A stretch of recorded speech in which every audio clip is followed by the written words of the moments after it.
मेरा नाम शेख नदीम है। मैं Amberpet Hyderabad city council member हूँ। अंबरपेट का खादरीबाग कब्रस्तान है, आप देख रहे हैं। ये खादरीबाग में, ये कब्रस्तान में कम से कम 10 साल से 12 साल पहले, 12 साल 10 से 12 साल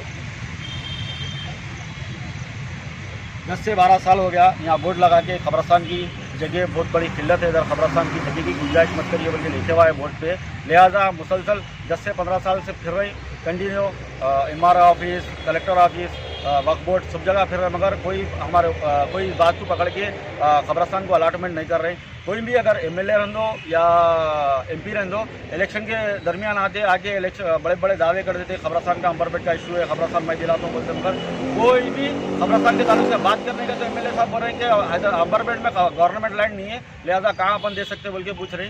तो इलेक्शन के टाइम पे आके दावे कर देते, मगर उसके बाद उन लोग कोई भी बात हमारे तक नहीं कर रही। तो लिहाजा हम गवर्नमेंट ऑफ तेलंगाना KTR साहब ये बात बोले थे कि अंबरपेट में मुसलमानों के लिए कब्रस्तान मैं अलाटमेंट करता हूँ बोले। तो KTR साहब ये बात को आप सीरियस लेना, कब्रस्तान को अलाटमेंट करना अंबरपेट में। और दूसरी बात, सलीम साहब बोले कि अंबरपेट में कोई भी ग्रेवयार्ड रह दो, ग्रेवयार्ड वक्त की जायदाद है।